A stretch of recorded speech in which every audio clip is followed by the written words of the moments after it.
chiquillos, ¿cómo están? Tanto tiempo que no nos hemos visto.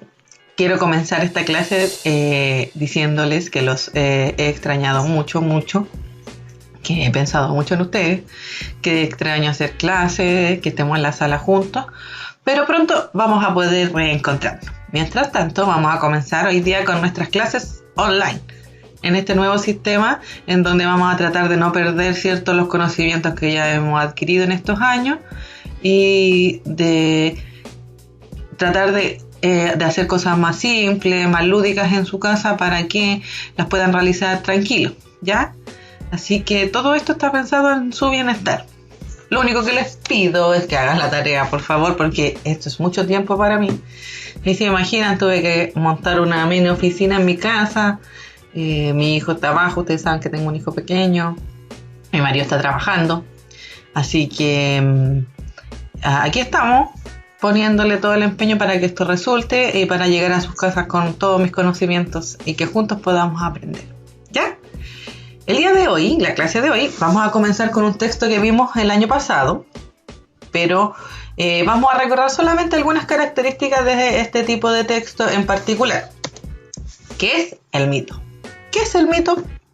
Como ustedes saben, ¿cierto? El mito es un texto narrativo que nosotros generalmente lo confundimos o lo asociamos a la leyenda, que son también ambos narrativos muy parecidos, pero no sé si recuerdan que tienen algunas diferencias uno del otro. El mito, cierto, es la narración de la actuación memorable de personajes extraordinarios en un tiempo lejano, anterior a la historia, relacionado con el tiempo de la creación del mundo.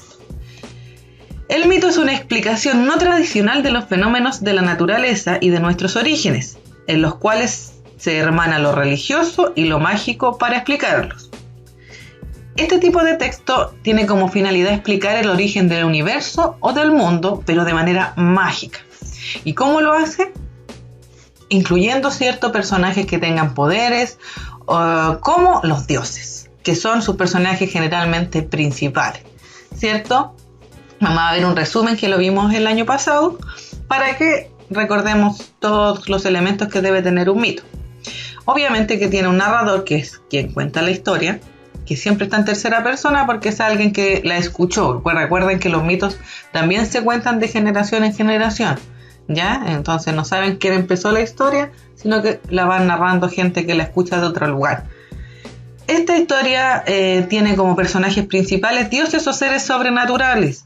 ¿A qué se refiere con seres sobrenaturales? A los personajes mitológicos, ¿cierto? Que ustedes conocen bastante ahí, como el unicornio, el cíclope, etcétera, etcétera.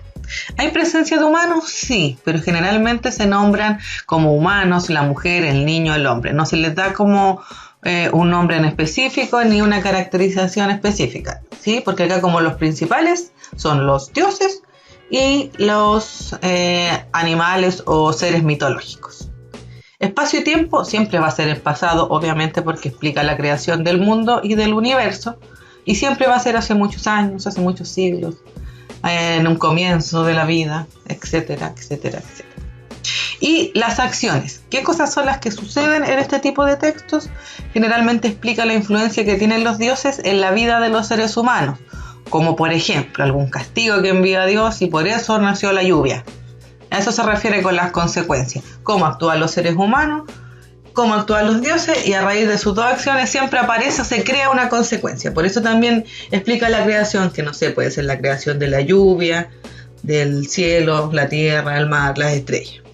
Pero, ¿cómo lo diferencio de la leyenda? Que tiene que tener dioses como personajes, ¿sí? Esa es la gran diferencia. La leyenda también puede explicar tradiciones de sectores en específico, como tradiciones de la zona norte, la zona sur, etcétera, etcétera. A diferencia de el mito que explica la creación del universo y siempre tiene dioses. Acá tenemos, ¿cierto?, una gama de personajes que ustedes ya conocen, que son estos dioses, ¿cierto? Que si tenemos algunos que ustedes ya han visto, jugábamos el año pasado con ellos, no sé si lo recuerdan. Es solo para que se acuerden que siempre van a haber dioses. Y como les dije, acompañados, ¿cierto?, de seres mitológicos, como el Minotauro. Yo sé que muchos saben qué es o cómo es, o quién es el Minotauro de la antigua Grecia, ¿cierto? Para los que no lo sepan, se lo voy a recordar. El Minotauro era un monstruo de la mitología griega con cuerpo de hombre, o sea, del cuello hacia abajo, era un hombre musculoso muy fuerte, pero con la cabeza de un toro, con sus cuernos. Vamos a ver una foto para que lo imaginemos. Muy bonito, no sé si era, ahí lo dejo a opinión de cada uno. Su nombre Minotauro significa toro de Minos. Y este personaje es quien va a aparecer en la historia que ustedes van a leer. La actividad que van a realizar el día de hoy en su casa va a ser una lectura comprensiva de la historia que se llama Teseo, el vencedor del Minotauro. ¿Quién será Teseo? También es un personaje griego. Su nombre lo asocian a esa cultura. Yo sé que muchos saben quién es. El vencedor del Minotauro, ¿qué querrá decir? ¿A qué se referirá que lo venció? ¿Pelearon? ¿Una competencia? Tienen que leer la historia para saberlo. Esta historia, ¿cierto? Cuenta, fue creada en la antigua Grecia por esta cultura. Generalmente, ¿cierto? Ellos utilizaban a estos, se les dice seres mitológicos, pero como monstruos, que unían, ¿cierto?, a los dioses y daban explicación como a la creación de todas estas cosas. ¿Ya? Esta lectura, ¿dónde la sacamos? Obviamente para no gastar dinero, su libro de lenguaje y comunicación, que espero que todos lo tengan ya en su casa. Si no es así, lo pueden descargar de internet o en la aplicación del colegio. Están también todos los libros listos ahí para leer. Ustedes se van a ir a la página 14, donde comienza la historia. Les voy a mostrar. Es esa. Teseo, el vencedor del Minotauro. Y van a leer la historia completa hasta la página 24. Es un poquito larga, pero muy poquito, ya que son 5 hojas en realidad. Acuérdense que hoja es por los dos lados y página solo 1. Hojas en total son 5. Lo van a leer en un espacio tranquilo, ojalá en su pieza. Los que deseen escuchar música, ustedes saben que lo pueden hacer. Ya saben los que se concentran más escuchando música, ¿cierto? Que también eso es una ayuda para su concentración. Háganlo, ¿ya? Los que no y que les producen lo contrario, traten de leer tranquilo y en silencio. Leemos la historia y luego vamos a irnos hacia la página 25, en donde hay 7 preguntas. Solo 7 preguntas de desarrollo que ustedes la van a realizar en su cuaderno. Pero primero, van a colocar esto como título, lo que está aquí, se los voy a agrandar.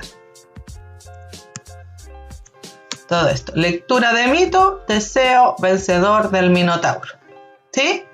Lo pongo como título y respondo las 7, ahí puse 8, me equivoqué, las 7 preguntas. Se anota la pregunta y la respuesta, por favor, porque es el registro de que nosotros realizamos la actividad y es lo que ustedes después me van a enviar a mí como evidencia. Esta no, pero más adelante así vamos a ir trabajando. Pregunta y respuesta en su cuaderno. Ya, chiquillos, es una actividad cortita, son solo 7 u 8 preguntas, no me acuerdo exactamente, pero no son más.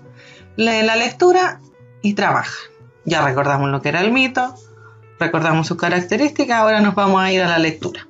Todo esto ¿para qué? Para que empecemos con trabajos prácticos la próxima semana.